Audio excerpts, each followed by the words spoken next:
전일장 복습하고 오늘장 예습하는 모닝브리핑 시간입니다. 6일 시장을 관통한 한마디, 시시각각 변하는 관세, 강한 순환매 장세입니다. 어제 다행히도 미국이 캐나다와 멕시코산 수입차 관세를 한 달간 유예한다는 소식에 시장은 안도했죠. 다만 관세 우려는 전날 선반영된 감이 있어 타 아시아 증시 대비 크게 오르진 못했고요. 코스피는 올랐지만 코스닥은 개별 종목의 발목을 잡은 악재들에 밀렸습니다. 자, 그럼 바로 어제 시장이 주목했던 헤드라인 한번 짚어볼까요? 신라면, 천원 시대 도래, 마진 개선 전망의 음식료주 급등입니다. 어제 농심이요, 2년 6개월 만에 제품 가격을 인상한다고 발표했습니다. 다음 페이지 체크해 보실까요?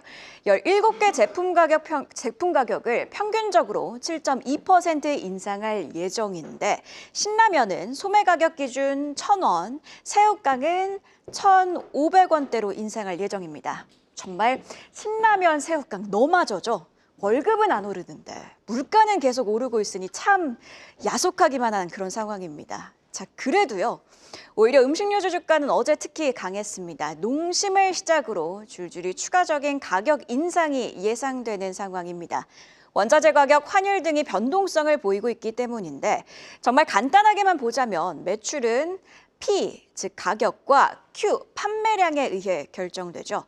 그렇다 보니 가격 인상은 매출 개선으로 이어질 거란 기대감이 커지고 있고요. 이런 단순한 논리는 어제 농심의 10% 급등, 그리고 다른 음식료주의 강세로 고스란히 이어졌습니다. 자, 이를 보니 스치는 생각도 있는데요. 올해 들어 수익률을 좀 비교해 보면 수출주냐 혹은 내수 중심이냐에 따라 극명하게 갈렸습니다. DS투자증권은요, 앞으로도 수출이 음식료주 주가를 견인할 것이라고 진단했는데요. 2월 수출 잠정치를 좀 보면요, 라이시는 유럽연합의 중국 제재에 특히 강했던 가운데 라면, 핫도그, 빙과는 견조한 흐름을 2월에도 이어갔습니다. 음식료 옥석은 결국 수출이라는 걸 꼭 기억해야겠습니다. 자, 이번에는요, 코스닥 시장에 부담이 된 뉴스입니다. 다시 불거진 알테오젠 특허 논란, 종목별 악재, 코스닥 부진입니다. 자, 어제 코스닥에서 시총 비중이 큰 종목들이 개별 악재를 만나면서 투심이 영 부진했는데요. 일단 알테오젠은 작년 11월에 악몽 특허 논란이 재점화됐습니다. 리노공업은요, 전일 미국 통신 데이터 센터용 반도체 기업인 마벨테크놀로지 실적의 7%나 하락 마감을 했습니다.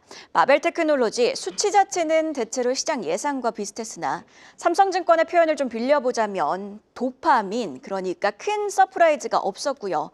이에 마벨이 한때 우리 시간이 진행되는 동안 시간의 거래소 9%나 밀렸습니다. 자, 이외에도요, 레인보우 로보틱스는 삼성전자와의 기업 결합이 승인된 이후 오히려 셀론이 나타나며 6% 넘게 하락했고요. 수분 매도 리포트가 9%대 급락으로 이어졌습니다. 자, 이 중 코스닥 시총 1위인 알테오젠의 급락은 다른 바이오주 투자 심리를 훼손했죠. HLB, 리가켄 바이오도 크게 밀렸는데요. 자, 그렇게 왜 특허 논란이 재점화됐는지까지도 한번 체크해 볼까요? 월스트리트저널이 알테오젠의 경쟁사 미국 할로자임이 TD 코엔 컨퍼런스에서 한 발언을 보도하면서 시작이 됐습니다.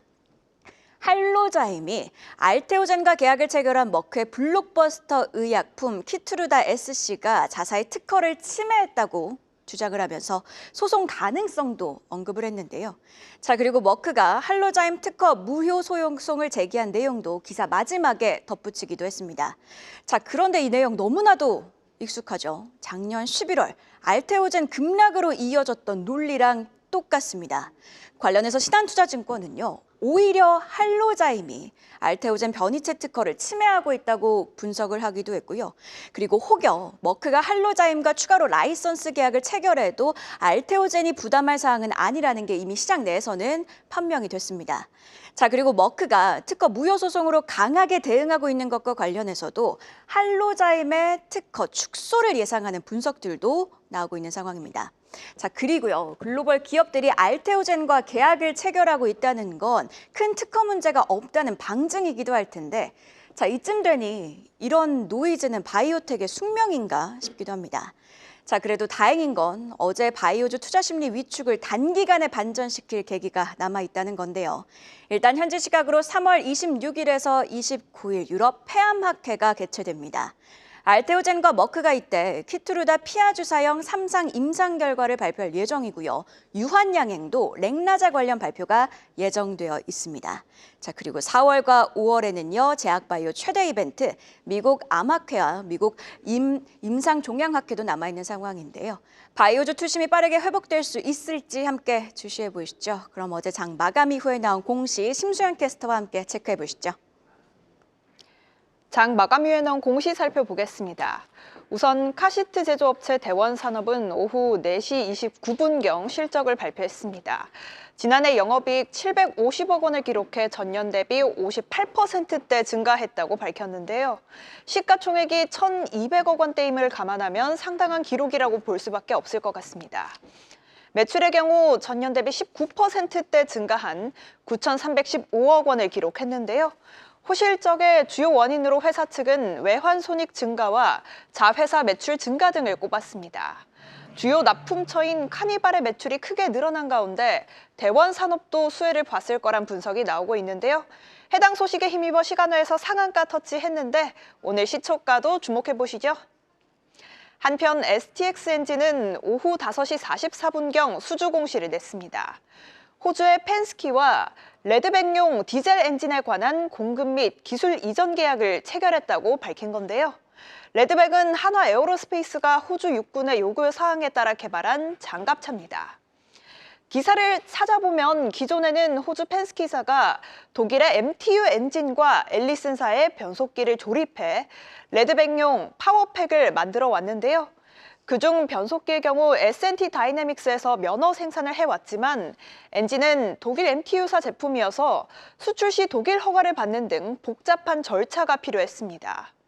파워팩이 전투 차량의 심장이라고도 불리는 만큼 해당 부분이 수입산으로 채워진다는 것 자체가 조금 약점으로 여겨져 왔는데 레드백이 진정한 국산 무기로 인정받을 중요한 계기가 될 수 있을 것 같고요.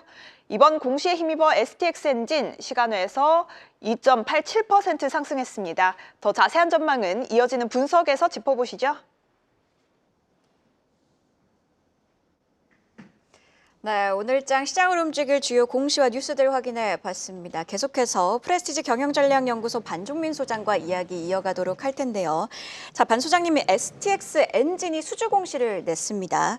호주에 840억 원 규모의 보병 장갑차 디젤 엔진을 공급한다라고 공시를 했는데 어제 해당 소식의 시간의 거래에서는 크진 않았지만 그래도 한 2.8% 움직였거든요. 오늘장에는 어떤 영향이 있을까요? 예, 일부 좀 상승할 수 있는 영향은 굉장히 좀 있는 것 같습니다. 그래서 STX 엔진은 계속 좀 관심을 가져주시는 게 좋을 것 같은데 다만 이제 수급적인 형태를 좀 살펴봤을 때 개인 쪽에서 순매수세가 계속 좀 많이 이어졌습니다. 그렇다 보니까는 어느 정도 상승했을 때 차익 실현 물량도 나올 가능성도 좀 열어두셔야 되지 않을까라는 말씀을 드리겠습니다. 일단 그 STX 엔진의 경우에는 선박용 그리고 산업용 방산 골고루 좀 사업을 좀 영위를 하고 있는데 이게 매출적인 분위기를 보니까 민수사업과 특수사업 매출 비중이 각각 한 40%로 고루 분포되어 있더라고요. 그렇다 보니까 한쪽 포트폴리오에 집중이 된 게 아니라 좀 분산되어 있다라고 보시면 될 것 같고요. 주 매출처를 확인해 보니까 하나 에어로스페이스, 방위사업청, 하나 오션 등이 있습니다. 그렇다 보니까는 지금 굉장히 좀 올해 주목을 많이 받았던 기업들 위주로도 지금 수주나 그런 부분들이 좀 진행이 되고 있기 때문에 아직도 좀 기대해 볼 만하다라고 보시면 될 것 같습니다. 영업이익을 좀 살펴보니까 작년에 한 442억 원을 기록을 했는데 전년 대비 한 123.8% 증가를 했더라고요. 이거는 아마 조선업에 대해서 분위기가 같이 좀 영향을 받은 것 같고 방산도 같이 좀 연계되면서 실적적인 분위기가 굉장히 좀 좋았다라고 보시면 될 것 같습니다. 앞으로 이 기업에 대해서 주목을 해볼 게 뭐냐면은 조선도 있긴 하지만 앞서 지금 방산과 관련된 내용도 있는데 작년에 이제 K9 자주포에 대해서 엔진을 좀 독자적으로 개발을 했던 이력이 있습니다. 그러면서 11월 당시 때 이집트 수출용 그 엔진 양산에 좀 들어간 것으로 좀 알려져 있거든요. 그렇다 보니까 올해 이제 K9 자주포 K9 자주포에 대해서 국산 엔진 공급에 대한 기대감이 좀 남아 있습니다. 만약에 이제 본격적으로 이게 진행이 된다 한다면 앞으로 좀 많이 기대를 해볼 수 있다 보니까 지금 현재 주가보다는 좀 더 올라갈 가능성도 높지 않나라는 말씀 드립니다. 그래서 결론을 좀 정리를 해보자면은 방산과 조선업과 관련된 부분들을 두 가지 모멘텀을 같이 갖고 있기 때문에 충분히 매력적이다. 그렇다 보니까 매수 관점은 좀 유효한데 다만 이제 개인의 매수세가 워낙 지금 많다 보니까 상승을 한다 하더라도 좀 차익 실현이 나올 가능성이 높다라고 보시면 될 것 같습니다. 그래서 현재 주가의 흐름들을 봤을 때는 다시 이제 반등하면서 올라갈 가능성이 있기는 하지만 일시적으로 좀 차익 실현이 나올 가능성이 있기 때문에 분할 매수로 접근을 하시거나 아니면 좀 더 기간을 두고 흐름들을 체크를 하셨다가 그때 접근을 해도 늦지 않으니까 이 점 좀 참고하셨으면 좋겠습니다. 네. 다음 이슈들도 좀 살펴볼까요? 트럼프 미국 대통령의 관세 정쟁으로 연일 지금 시장이 피로감을 느낀다라는 말까지 나오면서 요동을 치고 있는데 그런데 우리 K뷰티 관련주들은 이런 상황에서 오히려 조화를 외치고 있다. 뭐 이렇게 지금 보고 있는데 이유가 뭔지 어떤 기업들 수혜가 예상되는지도 좀 궁금합니다. 일단 지금 그 화장품에 대해서는 뭐 한한령 해제에 대한 기대감도 포함이 되어 있겠지만은 예. 관세에 대한 영향에서도 좀 일부는 좀 수혜를 받을 수 있다라는 내용들이 있긴 합니다. 그래서 한 외국계 증권사에서 얘기가 나온 게 뭐냐면은 그 관세 수혜자로 오히려 국내 ODM 업체를 좀 주목을 해보자라는 얘기가 있었거든요. 근데 여기에서 좀 살펴보니까 중국산 제품 관세 부과 시 우리나라 ODM에 대해서 수혜를 받을 수 있다. 그러니까 중국산 관세를 통해서 이제 만약 그렇게 되면은 중국산의 이제 ODM 업체, 중국의 뷰티 업체들이 가격이 상승할 수 있기 때문에 오히려 지금 미국 쪽에서 가격 경쟁력이 더 뛰어날 수 있다라는 걸로 좀 책정이 되고 있기 때문에 지금 분위기가 좀 연출됐다라고 보시면 될 것 같고요. 그렇게 된다 한다면은 미국 ODM과 관련된 기업들의 경우에도 오히려 중국을 선택하지 않고 우리나라 기업 쪽으로 좀 선택할 가능성이 높으니까 네. 오히려 지금 수혜가 될 수 있다라는 내용들입니다. 그래서 여기에 대해서는 저도 좀 어느 정도 공감하는 부분들이 있기는 합니다. 근데 이제 추가적으로 보셔야 될 게 뭐냐면 한한령 해제에 대한 기대감이 좀 어느 정도 연출이 되고 있는데 이전에도 제가 좀 계속 말씀드렸지만은 만약에 이제 엔터 쪽이든 미디어 쪽이든 이게 뭐 부과를 받게 되면은 결국은 이제 시각적으로 많이 부각이 되지 않습니까? 그렇게 되면 추가적으로는 이제 그쪽에 대해서 뷰티 쪽에 대한 분위기가 또 연출될 수 있습니다. 엔터와 뷰티가 함께 갈 수 있다 이런 얘기일까요? 네, 그렇습니다. 그래서 여기에 대해서는 중국 관세 때문에 약간 우려 리스크가 있기는 하지만은 만약에 이제 한한령 해제에 대해서 만약에 본격적으로 보여주게 된다면 오히려 뷰티 쪽에서도 중국 ODM과 관련된 기업들은 오히려 좀 좋을 수 있다는 것을 볼 수 있기 때문에 오히려 지금 상태에 대해서는 국내 뷰티 업체들 중에 ODM 업체를 계속 좀 살펴보시는 게 좋을 것 같고요. 대표적으로 이제 한국크로마와 코스맥스가 있는데 오히려 지금 최근에 이제 주가 흐름들을 봤을 때는 한국크로마보다는 코스맥스가 좀 좀 뛰어납니다. 그렇기 때문에 코스맥스 쪽으로는 아직까지 좀 분위기가 연출이 되고 있고 특히 이제 매출 2조 원을 돌파를 했다. 뭐 여러 가지 내용들이 있긴 하지만 한국법인을 통해서 ODM 업체 중에 가장 많은 고객사를 좀 두고 있습니다. 이게 굉장히 좀 큰 포인트가 될 수 있을 것 같고요. 예. 미 뉴저지에 이제 생산 공장을 좀 운영 중이기도 한데 중국 쪽에 앞으로 좀 기대를 해볼 수 있긴 하지만 이 기업의 경우에는 중동 쪽, 아랍에미레이트 쪽이나 그쪽에 TF팀을 좀 운영을 하고 있다 보니까 거기에서 앞으로 좀 확대에 대한 기대감도 좀 있을 수 사업을 있고요. 준비하고 있으니까 기대해 볼 만하다. 예, 그러니까 해외 쪽에 이제 판로를 더 개척할 수 있다는 것도 포인트고 지금은 미국 쪽에 대해서는 좀 매출이 감소를 하고 있긴 한데 이게 오히려 지금 올해는 좀 회복될 가능성이 있는 게 뭐냐면은 선케어 제품에 대해서 지금은 좀 기대감이 좀 남아 있습니다. 그래서 지금 화성 공장에 대해서 미 FDA 재승인에 대한 얘기가 나왔는데 여기서 선케어 생산의 3배를 좀 전망을 하다 보니까 그렇게 되면은 지금 미국 쪽의 매출이 일부 감소를 했던 것에 대해서 회복할 수 있다는 것도 같이 포인트가 될 수 있다 보니까 이 점을 봤을 때는 지금 코스메스가 좀 더 유리하다라는 말씀 드리겠고요. 그런 분위기 때문에 지금은 외국인의 매수세가 7거래일 연속 들어오고 있다 보니까 오히려 지금은 이런 형태를 봤을 땐 코스메스가 좀 더 유리하지 않나라는 말씀드립니다. 네, 이렇게 ODM 관련해서 이슈들 한번 짚어봤습니다. 자, 전일 시간의 거래에서 특징적인 움직임을 보였던 종목들도 한번 짚어봐야 될 텐데요. 저희가 앞서서 공시로도 살펴봤던 기업이죠. 대원산업입니다. 사실 좀 익숙하지 않으신 분들도 많으실 것 같은데 이 대원산업 어떤 기업이죠? 예, 자동차 시트 만드는 회사입니다. 그래서 카시트를 만드는 회사인데요. 이 카시트 매출이 굉장히 좀 많고 뭐 기아 자동차 쪽에 카니발이나 니로 이쪽에 많이 지금 공급을 하고 있는데 특히 이제 기아의 해외 공장 현지 공장에서 자회사를 설립을 해서 현지 제작하는 기업이다 보니까 바로 이제 다이렉트로 이렇게 좀 연관점이 있기는 합니다. 근데 다만 좀 아쉬운 부분들이 있다 한다면 기업에 대해서 포트폴리오 자체가 카시트 쪽으로 많이 배정이 되어 있고 이외에 좀 여러 가지 사업적인 부분들이나 이런 게 많이 없기 때문에 이 부분들이 좀 약간 제약적일 수 있다라는 말씀드릴 수 있을 것 같고요. 특히 이제 뭐 해외 매출 비중이나 이런 걸 따졌을 때 이 대원산업이 카시트를 만드니까 해외 매출에 대한 비중이 클 것으로 좀 생각이 들지 않습니까? 근데 국내 매출 비중이 워낙 높습니다. 그리고 중국과 러시아, 베트남 순으로 해외 매출이 잡혀져 있는데 그렇게 큰 편은 아니거든요. 그렇다 보니까 여기에서 해외 매출과 연관성을 따지기에는 좀 애매한 상황이다라는 말씀을 드립니다. 그래서 지금은 이 이 기업에 대해서는 뭐 가치적으로 좀 따져봤을 때 뭐 PBR도 낮은 편이고요, 퍼도 낮은 편이고 DPS도 5년간 그 봤을 때는 평균 한 18,000원 정도인데 현재 주가는 그 정도는 아니거든요. 한참 밑에 있다 보니까 그래서 좀 약간 저가 매력도가 있지 않나라고 좀 생각할 수 있는데요. 저는 오히려 이 부분에 대해서는 그렇게 뭐 딱히 뛰어나다라고 볼 수는 없을 것 같습니다. 왜냐하면 자동차 산업이라는 자체가 그 다음에 뭔가 뛰어넘을 수 있는 첨단 산업이 부과가 돼야 되는데 지금 동사의 경우에는 카시트 쪽으로만 잡혀 있는 상황이다 보니까 산업적인 그 뛰어넘을 수 있는 포인트는 없다라고 좀 볼 수 있거든요. 그렇다 보니까 주가에 대해서 아무리 좀 낮다 한다 하더라도 크게 올라갈 수 있는 상황들은 그렇게 크게 연출되지 않다 보니까 이 점을 좀 참고를 하셔야 될 것 같고요.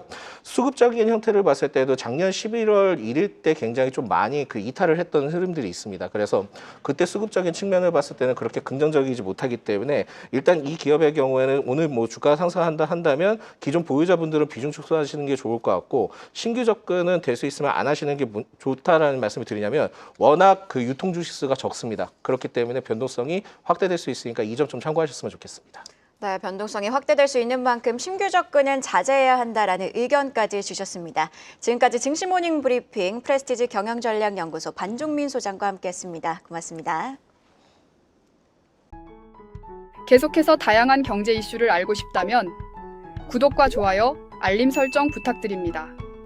AI 캐스터 권미정이었습니다.